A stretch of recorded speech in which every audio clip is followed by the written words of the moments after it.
बी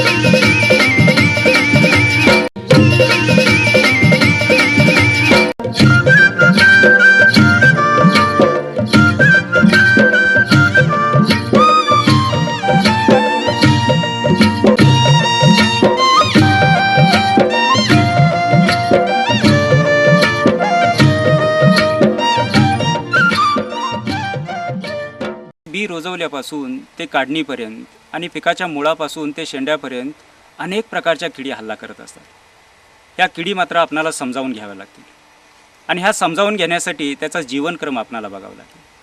विशेषतः किडींचा जीवनक्रम असतो तो अंडी, अळी, कोश आणि मग त्याची पूर्ण अवस्था, किंवा काही वेळेला नुसते बिनपंखाचे आणि पंखांचे असे कीटक आपणाला बघायला मिळतात। अर्थात हे सगळं त्या कीटकाच्या वेगवेगळ्या जातीनुसार त्याची जीवनक्रम अवलंबून असतो।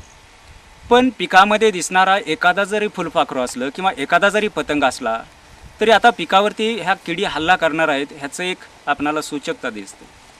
म्हणजे ते पतंग जर अंडी घालणार असेल, अंडे पुंजामध्ये साधारणतः 150-200 अंडी असतात आणि काही दिवसानं त्या अंड्यामधून आळ्या बाहेर पडल्या की तेवढ्या आळ्या ह्या पिकावरती हल्ला करत असतात आणि मग होणारं नुकसान आपणाला डोळ्यानं बघण्यापेक्षा काही करू शकत नाही। त्यापेक्षा जर असे पतंग जे पिकावरती उपद्रव करणारे आहेत, जे किडी ज्या पिकाला उपद्रव करणारे आहेत, त्या थोड्या जरी आढळल्या तरी त्याच्यावरची जागरूकता आपणाला बाळगावी लागेल आणि ही जागरूकता ह्या जीवनक्रमाशी संबंधित असतात। काही वेळेला खोडामध्ये राहून हल्ला करणारी आळी जी असते ते आपणाला वरून काहीच दिसणार नाही, पण जर त्या पिकाची सुरळी जळत असेल तर मात्र आपणाला लक्षात येईल की ह्याच्या खोडामध्ये काही ना काहीतरी आळी हल्ला करत आहे किंवा आळी त्याच्या आतमध्ये अन्न खात आहे। तर अशा प्रकारचे त्याचे पतंग जर आपणाला पाहता आले तर ते पतंग जर दिसले तर अशा प्रकारचे खोडकिडी ज्याला म्हणतो आपण, ही खोडकिडी येणारही आपणाला ओळखू शकतो। तर हा सगळ्या किडींचा जीवनक्रम जर आपणाला बघायचा असेल तर अगदी घरगुती स्वरूपामध्ये किंवा प्रयोगशाळेमध्ये सुद्धा आपणाला ह्या किडींचा जीवनक्रम बघता येतो। आता यासाठी काय करावं लागेल तर शेतामध्ये दिसणारी आळी असेल किंवा शेतामध्ये दिसणारा अंडीपुंज असेल तर तो आणायचा आणि ज्या पिकावरती सापडलेला आहे त्या पिकाची पानं त्याला खायला गाठली तर ती दररोज आळी थोडी थोडी थोडी थोडी वाढत राहते। हां, अगदी रेशीम प्रकल्पामध्ये जशा आळ्याला आपण खायला घालतो तशा प्रकारचंच त्याचं संगोपन करायचं। मग ते काही दिवसानं त्या आळ्या कोशावस्थेत जातील आणि त्या कोशामधून एक पतंग बाहेर पडेल किंवा फुलपाखरू बाहेर पडेल आणि मग आपणाला निश्चित सांगता येईल की ते फुलपाखरू हे त्याच आळीचं आहे। हे जर आपणाला एकदा समजलं आणि माहिती झालं तर आपणाला पिकावरती अशा प्रकारचा जर पतंग एखादा जरी दिसला तर ह्या आळ्या आपल्या पिकावरती हल्ला करणार आहेत हे आपणाला लक्षात येतं आणि मग नियंत्रण करण्याच्या दृष्टीनं आपणाला सोपं होतं।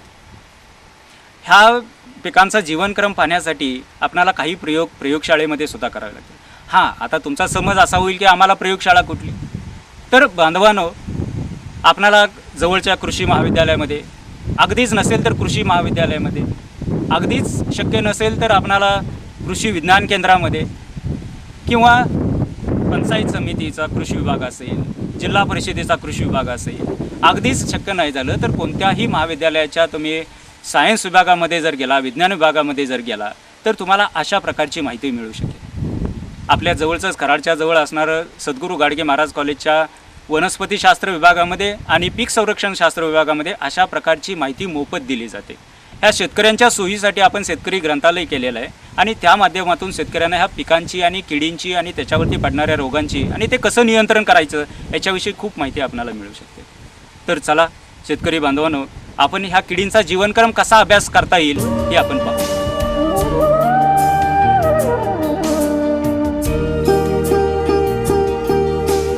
प्रयोगशाळेत आणलेल्या सोयाबीनवरील केसाळ आळ्या त्यांना एका पात्रामध्ये ठेवायचे, त्यांना सोयाबीनची पानं खाऊ घालायची आणि यामध्ये दररोज होणारे बदल आपणाला अभ्यासता येतात। साधारण 20 दिवसांनी या आळ्या कोशावस्थेत जातात। कोश तपकिरी रंगाचे असतात। साधारणतः 5 ते 7 दिवसानंतर कोशातून पतंग बाहेर पडतात आणि मादी पतंग नंतर पानावरती अंडी घालतात आणि अशा पद्धतीनं यांचा पूर्ण जीवनक्रम आपणाला प्रयोगशाळेत किंवा घरच्या घरी अभ्यासता येतो। हा आहे तुळशीवरच्या पानावर सापडलेला एक कोश आणि त्यातून बाहेर पडलेला हा एक आकर्षक पतंग। या आळ्या आहेत स्पिंक्स मॉथच्या, यालाच काही लोक पैलवान आळ्या म्हणतात। कोशावस्थेत जाताना त्यांचा रंग तपकिरी होतो. कोश तपकिरी रंगाचा व त्यातून बाहेर पडणारा पतंग हा हिरव्या रंगाचा आणि आकर्षक असतो.